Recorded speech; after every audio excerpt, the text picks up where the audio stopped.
नेताओं की बात चल रही थी अभी आदरणीय, मैं बताऊं, मेरे यहाँ तो दिल्ली में एक को पकड़ लिया राजघाट के पास रात को पुलिस ने 2 बजे। बोले भाई कौन है? वो कमजोर दिल का था। बोले जी चोर हूं। बोले वो तो ठीक है, पर ये बता तू है कौन सी पार्टी का?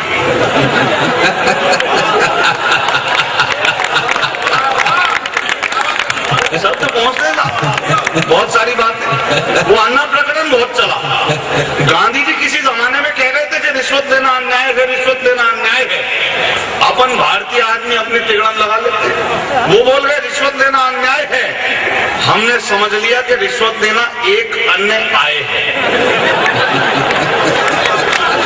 मेरे दोस्त ने तो मुझसे सुबह ही कहा, बोले दीपक भाई ये भ्रष्टाचार कुछ ले दे के खत्म नहीं हो सकता क्या?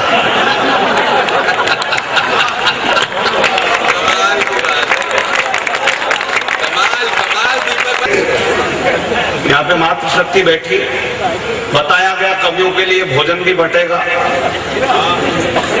बटना शब्द आपको पता है आजकल गरीबों में क्या क्या बट रहा है।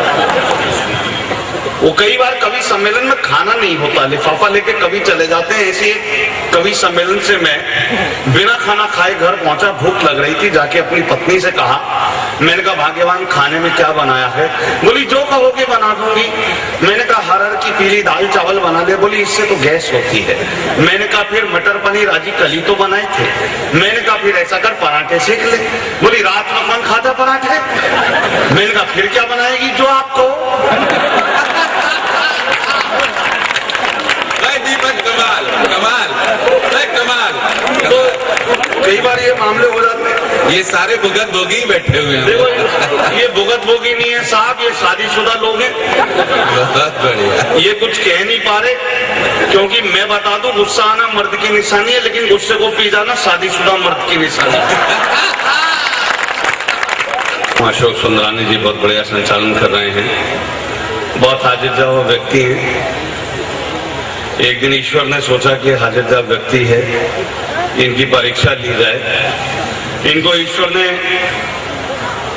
मनुष्य के रूप में दर्शन दिया और कहा कि अगर तुम हिंदू हो तो तुम्हारा विवाह मैं करीना कपूर से करा दूंगा। अगर तुम मुसलमान हो तो कैटरीना कैफ तुम्हारी।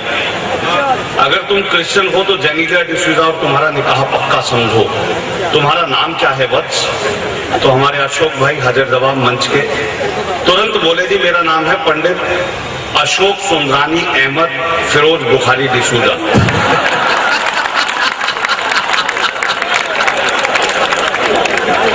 ईश्वर को लगा बहुत शातिर व्यक्ति है, बोले तेरे खाते में तो भैया राखी सावंत की आ रही है। इतने बढ़िया संचालक हैं और सहारनपुर की बहुत तारीफ कर रहे थे, लेकिन मैं बताऊं आपको तारीफ तो है ही, लेकिन यहाँ के आदमी कैलकुलेटिव बहुत हैं। हम आए तो अभी कमल जी ने सुबह हमें खाना खिलाया, अमीन जी ने खाना खिलाया, मुझसे बड़े प्यार से कहने लगे दीपक भाई एक रोटी और खाओ, एक रोटी और खाओ। मैंने कहा भाई साहब पहले ही 6 खा चुका हूँ। बोले नहीं खाई तो तुमने 8 है, पर जिन कौन रहा?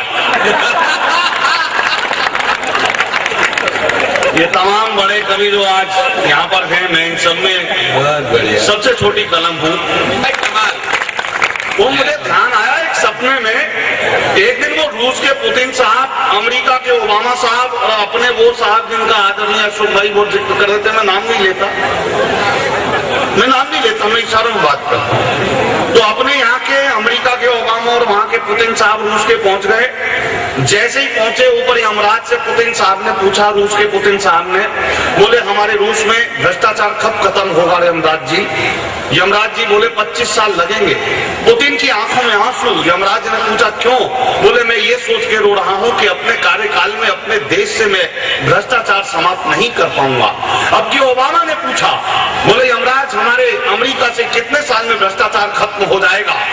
तो ओबामा को कहा यमराज ने कि 35 साल लगेंगे। ओबामा की आंखों में आंसू। बोले क्यों रो रहे हो? बोले क्योंकि मैं अपने कार्यकाल में अमेरिका से भ्रष्टाचार खत्म नहीं कर पाऊंगा। अब की हमारे वाले ने पूछा तो यमराज की आंखों से आंसू। बोला मेरे कार्यकाल में तो संभव ही नहीं है। बढ़िया। वो 3 इंजीनियर मरे, स्वर्ग पहुंचे, बारपन ने रोक लिया, पहले इंजीनियर कि तुम्हें भीतर तभी जाने दूंगा, मुझे पता चला तुम धरती से आए इंजीनियर हो, स्वर्ग का ये द्वार थोड़ा जीर्ण शीर्ण है, इसको ठीक करना है, इस पर बताओ खर्चा कितना आएगा। पहला इंजीनियर अपने पड़ोसी मुल्क पाकिस्तान का था, बोले यार इसको तो मैं 9,000 में फिट कर दूंगा। बोला कैसे? बोला 3,000 लेबर कॉस्ट, 3,000 का मटेरियल, 3,000 मेरी कमाई। समझा द्वारपाल भाई। अब की दूसरा इंजीनियर चीन का था, लीडर जी, उसने कहा कि 33,000 में फिट कर दूंगा जुगाड़। बोले कैसे? बोले 33,000 में फिट कर दूंगा, 11,000 लेबर, 11,000 मटेरियल, 11,000 मेरा प्रॉफिट। तो अपने यहाँ का भी गया हुआ था किसी सरकारी कंपनी से VRS लेके, उससे पूछा भाई कितना खर्चा आएगा भारतीय इंजीनियर से। बोला देख यार ऐसा है, धरती पे मैंने इसे जुगाड़ तो किए बहुत तेरे, खर्चा आएगा 29,000, जिसमें 10,000 तो तेरे, 10,000 मेरे, बाकी बचे 9,000 तो पाकिस्तानी इंजीनियर को ठेका दे देंगे, जाने इसका काम। तो सभी भ्रष्टाचार दूर हो ही नहीं सकता सर। ये मैं तो आ रहा था भाई साहब, अपनी पिछली स्कूटी ले ली मैंने अपने दोस्त से, यहाँ पे चौक पे पहुंचा, घंटाघर के पास वहाँ बैरिक लगी हुई थी, उस पे लिखा था पुलिस चेक पोस्ट। मैंने सुबह SP साहब को कहा, मैंने कहा इसे मिटा के पुलिस कैश पोस्ट कर दो, चेक तो लेते ही नहीं भाई। सच बता रहा हूं, बहुत सारी दिक्कतें होती। आपके यहाँ की तो पता नहीं, मैं तो दिल्ली के नजदीक फरीदाबाद हरियाणा में रहता हूँ, दिल्ली NCR काउंट होता है। मेरे यहाँ की पुलिस बहुत गजब की है। मेरे यहाँ पे एक सुबह सुबह शर्मा जी मेरे पड़ोसी बड़े उदास, मैंने कहा क्या हुआ? बोले कुछ नहीं यार, बस मेरी पत्नी गुम हो गई। मैंने कहा कंप्लेंट करा थाने में। बोले रिस्क नहीं ले सकता। मैंने कहा क्यों? बोला 6 महीने पहले मोटरसाइकिल गुम हो गई थी, थाने में रिपोर्ट कराई, भाइयों ने ढूंढ तो 2 दिन में ली, लौटाई 25 दिन बाद। ताली वाली की बात कर रहे थे अशोक भाई, देखो बात पहुंच रही है पर बना रहे। वैसे भी आदमी टेंशन के युग में जी रहा। आप सुबह सुबह निकल जाओ और कोई अनजान आदमी आपको नमस्ते करके निकल जाए तो आपको पूरे दिन टेंशन रहेगी, सड़क था कौन।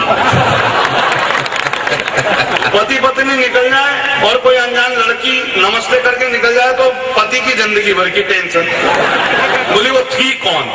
अब अशोक भाई सुंदरानी जी सुबह सुबह अपने घर से उठे, दरवाजे से बाहर निकले तो दीवार पे इन्होंने एक चीज पढ़ी, उस पे लिखा था कि इसको पढ़ने वाला गधा है। अब इन्हें हो गई टेंशन, बोले यार मैंने पढ़ लिया, मैं तो खान खाई गधा बन गया। लेकिन हाजिर जवाब, तुरंत अंदर गए अपने घर में, चौक लेके आए, डस्टर लेके आए, पोछे से वो दीवार पे लिखा हुआ मिटाया, फिर चौक से लिखा इसको लिखने वाला गधा है।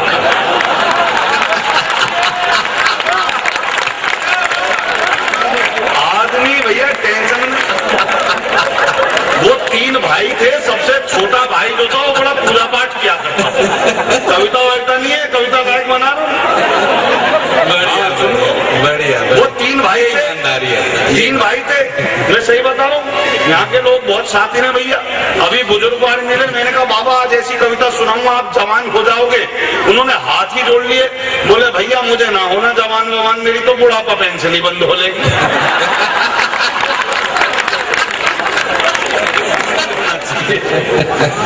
ये करवा चौथ के दिन अपनी पत्नी का मन रखने के लिए मैंने भी व्रत रखा। सुबह से ना पानी पिया ना खाने में कुछ चखा। शाम को जब घर आया पत्नी से फरमाया बता डार्लिंग ऐसा क्या करूं कि तेरी जिंदगी में ऐश हो जाए। पत्नी मुस्कुराते हुए बोली कुछ ऐसा कर दो तुम्हारी जीवन बीमा पॉलिसी कैश। मेरी पत्नी के ऐसे ऐसे विचारे तो मैं भी काहे को पीछे रहूं। अच्छा मैंने सुंदरानी भाई अभी अपनी धर्म पत्नी को कार चलाना सिखाया। हाँ धर्म पत्नी इसलिए क्योंकि देखो धर्म भाई होता अपना नहीं होता, धर्म पिता होता सगा नहीं होता। तो धर्म पत्नी कह लो, ये शब्द कह के अपन कुछ भी कह सकते हैं। वो हुआ कि मैंने अभी उसे कार चलाना सिखाया। दोस्त ने पूछा क्यों सिखा रहा है, मैंने कहा यार सम्मेलन से आता हूँ, दिल्ली में उतरता हूँ, फरीदाबाद तक मेट्रो पकड़ता हूँ, तो वहां से रिक्शा विक्शा लेने में दिक्कत होती है, इस बहाने इसे बुला लेता हूँ, मुझे लेने आ जाती है कार से। बोले अच्छा। मैंने कहा देख ये तो टेस्टिंग भी होती है, अगर जिस दिन वो लेने आ गई सही सलामत तो ठीक।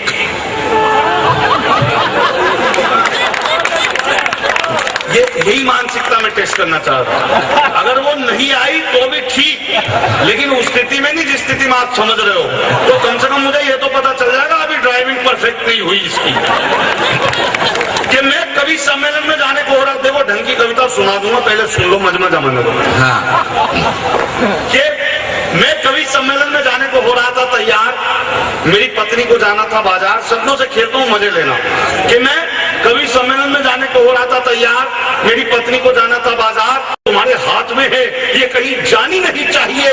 बेटा पैसे इसी तरह आते रहेंगे, वो लड़की मायके नहीं आनी चाहिए।